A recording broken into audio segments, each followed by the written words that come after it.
lagi ya. Detik-detik ini mohon doa dari semuanya dan akan semakin stres dan puyeng Mbak Lawi. Ya, ini kebetulan lagi silaturahmi mangpang mengpeng.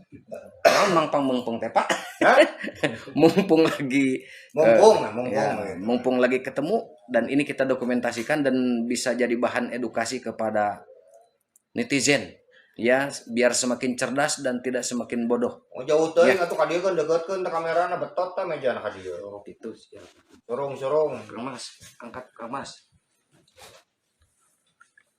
Geus antep eta mah. Wah, gitu jadi ada tarik suarana. Nah, gitu lah. Gitu. Oh, miluan Kang Mas, Bro. Tidinya tuh didinya. Ayo kita mulai Pak ngobrol kesana kemari tentang Mbak Lawi, terutama buku yang barunya Pak. Jadi buku yang baru teh Pak Dede itu teh sudah mulai 4 bulan kemarin ya, dihitung sekarang sudah 800 halaman. Wah, mantap. 800 halaman diambil dari tidak kurang dari 216 kitab primer yang sekunder termasuk sumber yang lain. Gitu. Jadi kajiannya dari mulai pengetikan gitu, Rijalul Hadis, lintas fikih lintas madhab, tabaqah, tarikh, usul fikih, usul hadis, taman wabi, usul biologis, usul genetik, itu, tafsir Quran, ya kurang lebih mas 10-11 disiplin ilmu lah dari 800 halaman teh gitu. Ya. Yang sedang dicetak judulnya fikih verifikasi dan tafsir brutal intellectual honesty. Jadi kejujuran tingkat brutal, jujur, jawaban hanya satu. Jawaban dari buku-buku saya tidak ada dalil sifatnya zoni. Semua qat'i atau bainah qat'iyah. Ya. Ini ada pertanyaan nih Pak. Tapi mohon maaf kepada mukibin apabila merasa tertusuk hatinya dari pertanyaan ini. Tapi ini harus diungkapkan, ini ranahnya ilmiah, kebenaran. Jangan sampai orang-orang yang mengaku alim pakai jubah gaya Nabi, tapi habaib di seluruh dunia berjuta-juta tidak ada satupun yang muncul yang menjawab. Mohon dijawab, kenapa itu Pak? Bodoh. Berarti bodoh tuh. Sadis. Kalimat pendeknya bodoh, kalimat intelektualnya lah gitu. Tidak jujur. Bukan. Ketumpulan intelektual, tidak mampu. Jadi tadi dalam saya selesai membahas sebuah poin lubang sejarah 600 tahun dan mitos otoritas.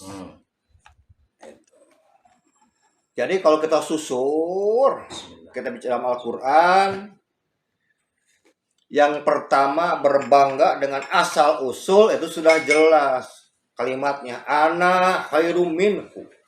Iblis itu. Bahasa iblis. Kalimatnya pengklaiman identitas, pengakuan, egoisme. Ana khairum minhu, aku lebih baik dari dia. Nah sekarang apa yang menyebabkan iblis sekarang lebih baik? Lihat ayat belakangnya. Khalaqtani min nar. Aku diciptakan asal usulnya, kalimatnya asal usulnya dari api, sedangkan Adam asal usulnya dari tanah. Ya Allah menjawab wa kana minal kafirin. Jadi kafir itu ada dua.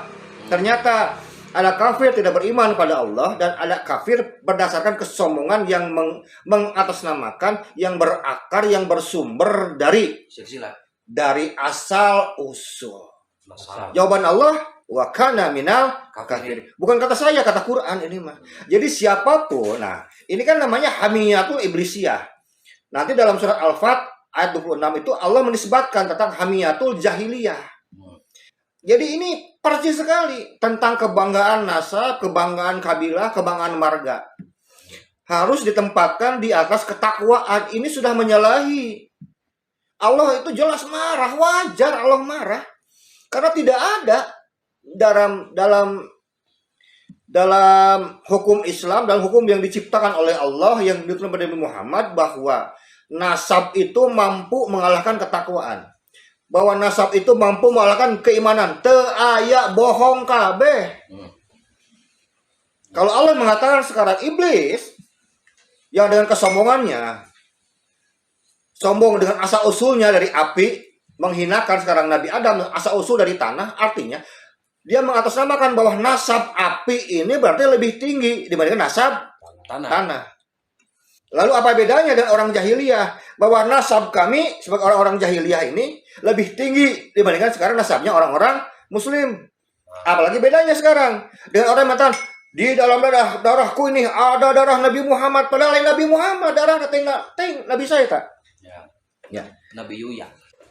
Itu kan Nabi Bal'an bin Jadi Bakro. sudah anak saya lebih mulia, lebih tinggi derajatnya. Padahal kemudian tidak ditentukan oleh darah. Sejak kapan? Ayat yang mana? Hadis yang mana? Kalaupun ada ulama yang menyatakan nasab lebih tinggi, ya ulamanya itu saya bilang itu. Nah, bahasanya kalau kita bilang ulama ini bodoh juga tidak mungkin karena mereka ada orang-orang terpelajar. Kalau kita katakan mereka ulama-ulama yang goblok itu tidak mungkin karena mereka orang-orang yang terdidik. Jadi kalau saya sudah kehabisan kata-kata, tidak tahulah bahasanya apa yang pantas. Tidak mau jujur. Jadi kalau salah aja, gak ada urusan. Ya, kalau salah aja. Tidak mungkin sekarang perkataan ulama sekarang diadukan dengan ayat Al-Quran, dengan hadis Nabi, ya kan begitu?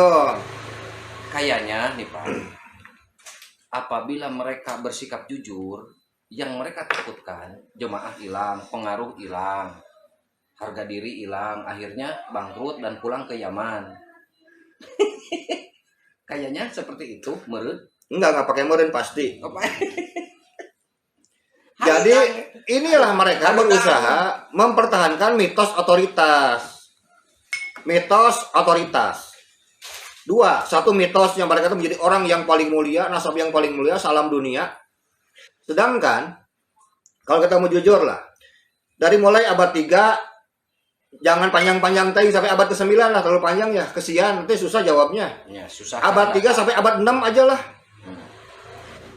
Sekarang ahli sejarah mana, ahli nasab mana, ahli rijalul hadis mana, ahli fikih mana yang pernah mengisbat dua nama, Ahmad Al-Muhajir dan Ubaidillah? Sok jawab Bu Eta. Ayo, Kiai Dusomli mohon dijawab, Gus Wapi muridnya tolong dijawab, Hanif Al-Atos tolong dijawab. Kalau Bahar gak mungkin. Jangan. Karena bacanya dari. Jangan Pak Dede. Tibalik bacana. Itu mah kalau saudara-saudara kita orang pribumi mah saya mah yakin gak akan bisa jawab. Coba carilah ulama-ulama luar negeri lah yang lebih kompeten gitu ya. Kasihan katanya udah dibayar Pak. Hah? Katanya kan kata Kori itu, Pak Kori Aceh itu katanya mereka dibayar. Dibayar buat ngecoblak gitu? Ya. Karunya. Jadi kalau nggak muncul untuk menjawab ini kan kasihan udah dibayar. Katanya. Ini yang saya perlu katakan begini. Dalam buku ini yang sedang dicetak ini, jadi nasab itu bukan masalah far'un. Laisa bil far'un. Bukan masalah cabang. Walakin bil usul. Tapi ini masalah pondasi. Imam Laid As-Sa'ad pernah mengatakan begini. Tentang yang namanya manhaj atau metode. Ida sohal aslu sohal furu. Wa ida fasadal aslu fasadal furu. Di mana pokoknya jernih, cabangnya jernih. Di mana sekarang pokoknya rusak, cabangnya rusak. Ba'alawi ini ingin mengotori sumbernya, manhajnya. Ingin mengotori metodologinya. Kemudian kita sekarang disuruh minum air yang kotor.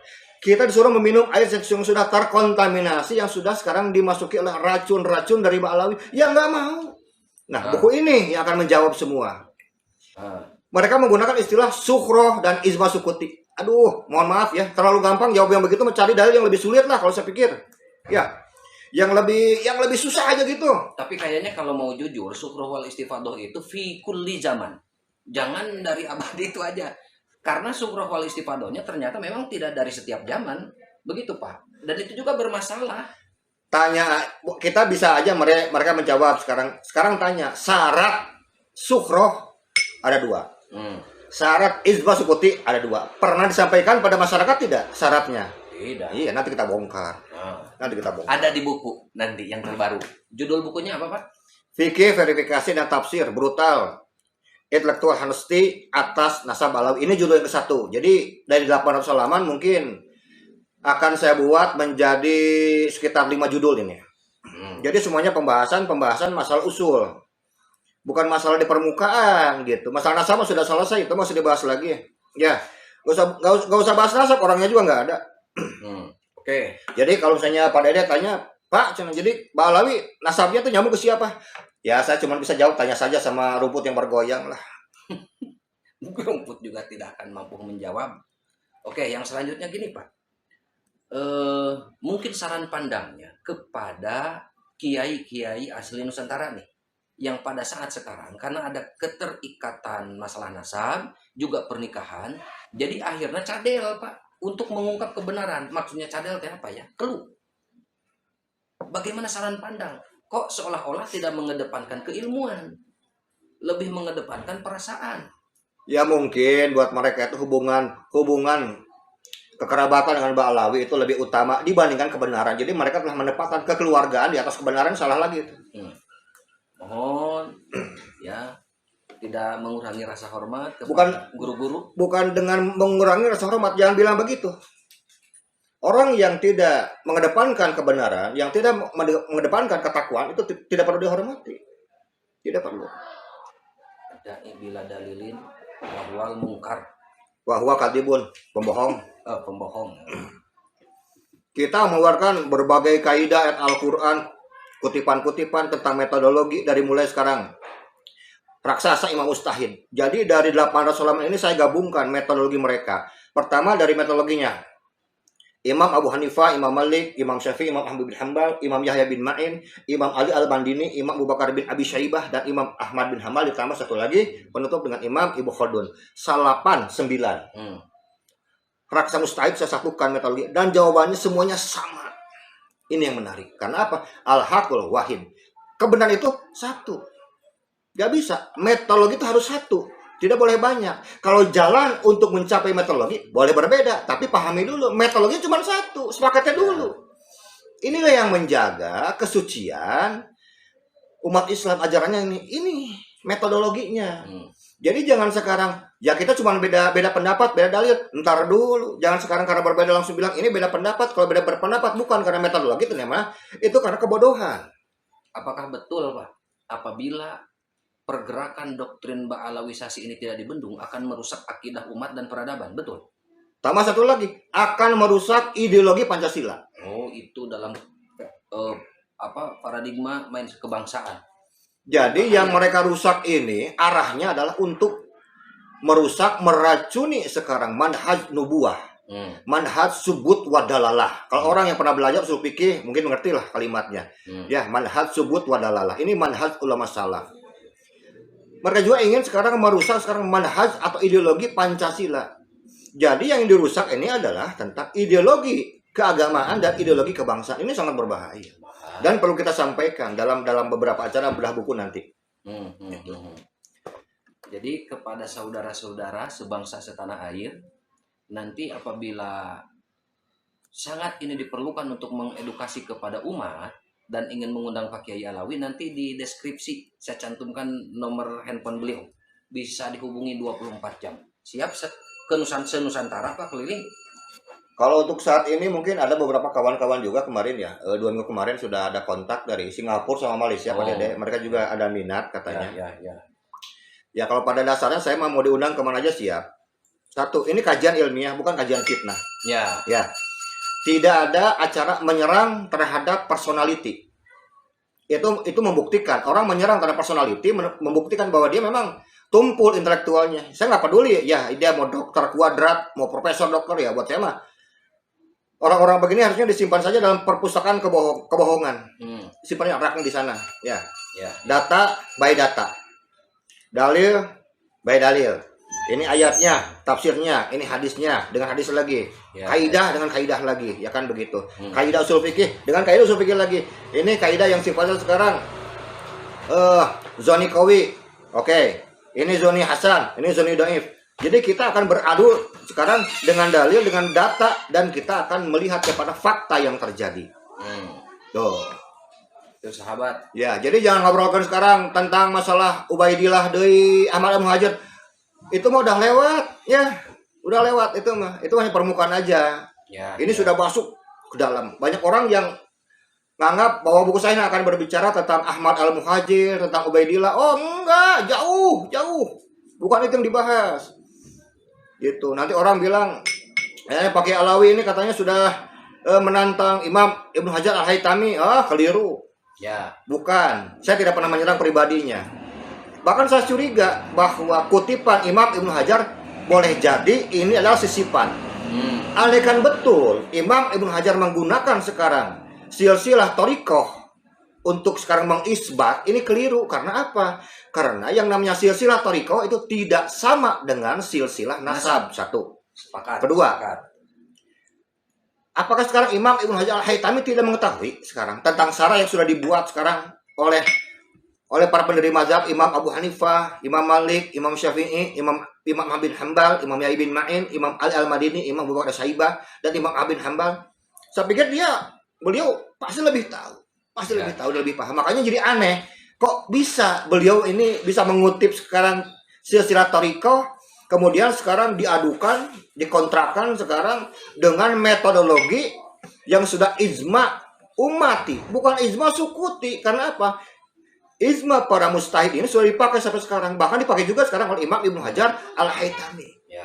Dan kita akan buktikan dalam bukunya nanti. Ya. Jadi sabar aja. Jadi nggak usah belaga lah ya menggunakan sekarang fatwanya Imam Ibnu Hajar Al-Haytami. Mohon maaf, itu mah terlalu gampang saya jawab yang begitu mah. Ya rada susah gerak. Yang agak berat ya. Yang rada berat. Oke, yang selanjutnya ini Pak. Pada saat sekarang ini umat ini kenapa tidak mengedepankan keilmuan, masih kekeh menggunakan husnudzon? Ini apakah penyakit? Sudah delusi ya Kang Mas? Bahasa sampean itu delusi itu sudah rusak otak. Karena ini sangat berbahaya. Atau memang mereka menjaring kelompok-kelompok yang awam yang tidak mau menerima keilmuan? Ini adalah salah satu akibat kenapa Kanjeng Nabi Muhammad SAW termasuk Allah paling benci dengan yang namanya asobiyah.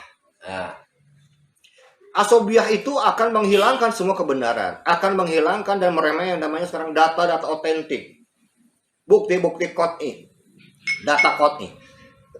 Bagi orang-orang yang sekarang yang hidup dalam madhab asobiyah, kejelekan, keburukan, kesalahan yang anggota mereka terima itu akan mereka jaga dan akan mereka benarkan. Dan ketika sekarang mereka mengetahui dan melihat data-data kebenaran di kelompok orang lain, maka yang diserang itu bukan datanya, tapi personalnya langsung. Ya. Itu adalah ciri asobiyah. Ya. Dan harus paham dalam sejarah peradaban makhluk, bukannya manusia, makhluk, bahwa asobiyah adalah penyakit rohani tertua yang diidap oleh iblis, laknatullah. Itu harus paham. Karena ini penontonnya juga banyak yang awam Pak. Takutnya mereka nggak tahu apa itu asobiyah. Asobiyah teh namun? Asobiyah itu sebuah penyakit rohani yang menetapkan bahwa kemuliaan nasab di atas ketakwaan. Ya. Kemuliaan suku bangsa, kemuliaan kelompok di atas ketakwaan. Jadi mereka itu fanatik buta, nanti akan menjadi akibatnya himmatul jahiliyah. Ya. Jadi induknya itu asobiyah dari sini. Pengagungan nafsab lah ya. Ya, ta'assub. Itu. Kayaknya nih teman-teman ya, tolong buka kembali khutbah terakhir Nabi tuh saat Haji Wada Pak ya. Ya. Dibuka kembali tuh khutbah Haji Wada Nabi ya.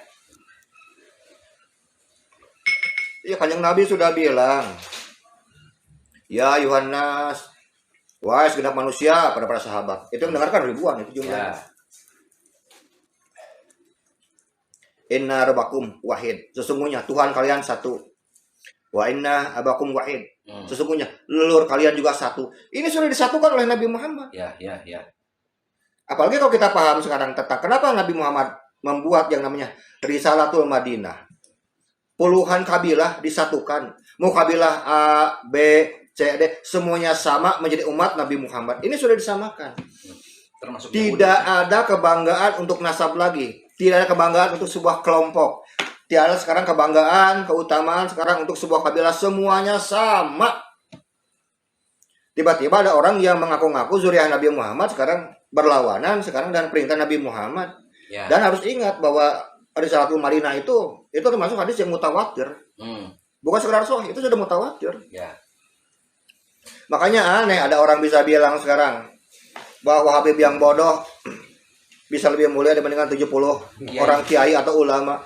Ini kan diskriminasi, rasisme. Nah, diskriminasi dan rasisme ini muncul dari asobiyah, Pak Dede. Ya. Ini bukan ajaran Islam. Ini jelas. Yang keroknya di situ ya. Bukan ajaran Islam. Yang mengajarkan diskriminasi itu kalimatnya anak khairum minhu. Itu iblis. Ya. Menjadi rasis, ras aku ras api, paling utama, paling unggul. Nah, aku nih rasnya ras habaib. Ternyata pelugupnya G, tapi paling mulia. Dengarkan ya. Andai kan Nabi Muhammad pernah sekarang hidup di daerah Kaukasus, mungkin leluhurnya hafal grupnya G. Sejak kapan leluhur Nabi Muhammad tinggal di daerah Kaukasus atau serang di Eropa Timur? Nggak pernah. Maksudnya F. Maksa. Ya jangan maksa gitu maksudnya. Ya. Padahal boleh kan orang mau jadi hafal grup A, B, C, D, O, A segala terserah. Mau jadi hafal grup apapun. Yang penting tempatkan ketakwaan di atas segalanya. Beres. Nggak penting sekarang mau hafal grup apapun. Nggak ada masalahnya buat Gusti Allah mah. Ya. Jangan malu untuk tes DNA. Ya. Ternyata keluarnya G nggak jadi masalah. Lu penting soleh. Cinta Indonesia, orang Indonesia. Ya. Cinta Pancasila. Sudah jelas sekarang HTI, FPI itu kan menjadi ormas terlarang. Berarti kan jadi musuh ideologi Pancasila. Kok ada orang-orang yang masih bergabung dengan orang-orang yang masih mau menghidupkan ideologi sekarang HTI, yang ingin menghidupkan khilafah. Artinya, orang-orang ini kan sudah menjadi musuh Pancasila, musuh bangsa negara, dan musuh kita bersama. Catat itu. Catat. Jangan dikasih ruang, jangan dikasih panggung. Ya. Jadi seluruh Nahdien senusantara saatnya kembali ke ulama-ulama asli pribumi Nusantara yang jelas-jelas cinta NKRI, yang jelas-jelas berkiprah dan terbukti nyata bisa mendidik, membina umat dan masyarakat termasuk kita semua. Bisa itu karena ulama-ulama pribumi. Adapun yang bernasab kepada habaib pernah mengaji kayak misalkan ke Yaman atau di di Malang tuh Pak, Ifta. Dalwa ya. Oh, Dalwa. Nah, Dalwa, ya nggak jadi masalah. Tapi masalah keilmuan harus diutamakan. Ya, harus keutamaan. Jujur. Ya, jujur. Segitu sahabat. Ya, ini season pertama. Sudah masuk detik 5 menit. Udah mulai panas. Aduh. Apalagi di season kedua. Kalau sabuku dibaca itu meureun kan 7 jam. Iya. Ya paling 20 menit geus panas. Ini belum apa-apa. Jadi intinya bahwa semua riwayat harus siap dimasukkan ke dalam tungku api jar wa ta'dil. Agar tahu ini asli atau palsu. Kalau sekarang Ba'lawi berasa sekarang nasabnya asli, ya harus siap dimasukkan dalam tungku api jar wa ta'dil. Harus tahan panasnya. Karena kalau tahan panas tetap dia akan menjadi emas. Tidak mungkin meleleh jadi perunggu, nggak mungkin. Ya itu. Ya. Sebut Mau jual emas aja ke toko itu tetap harus dites kadar emasnya. Ini sudah pasti emas karena kuning. Tidak semua yang kuning itu emas. Karena tai pun kadang-kadang banyak yang kuning. Masa tidak boleh husnudon lagi. Ya. Saya itu pribadi tidak ada urusan dengan yang namanya Ahmad Al-Muhajir, Ubaidillah. Saya tidak pernah menanamkan kebencian kepada mereka, tidak pernah. Bagaimana bisa saya benci terhadap mereka, orangnya juga nggak pernah ada. Satu itu. Yang kedua, saya hanya ingin membela manhaj nubuwah, manhaj subut wadalah, manhaj salaf. Yang saya bela adalah manhajnya, karena ini adalah metodologi dari manhajus sama. Ini adalah metode langit. Allah itu punya sifatnya suci. Al-Quran itu kitab suci. Yang mengantarkannya harus sekarang orang yang maksum. Suci dan maksum. Nabi Muhammad itu jadi 3 nih. Kita menjaga 3 kesucian. Karena itu dikatakan tadi, apabila pokoknya sekarang soheh, suci, jernih, ya ke bawahnya juga akan jernih. Saya hanya kembali membawakan metodologi para ulama salaf tempo dulu, abad 2, 3, 4. Kita sampaikan kembali, ini loh. Jangan sampai sekarang kita terlena. Ya, kita nggak peduli kok. Siapapun, kiai manapun, gus manapun, ulama manapun, saya nggak peduli. Yang saya bicarakan masalah metodologi. Silakan, metodologi jawab dengan metodologi lagi. Selesai buat saya. Aduh, Jangan panas, saya mah nggak marah-marah. Ini memang nadanya begini. harudang aduh. Kudrat ya. Biasa, belum. Senang aja, santai lah. Mohon maaf. Karena leluhurnya ini pejuang. Seri kayaknya, banyak disebut amok-amok kan ya. Karena leluhurnya pejuang, ya, bahkan ke Sumedang dulu, ke Banten dan ke Cirebon.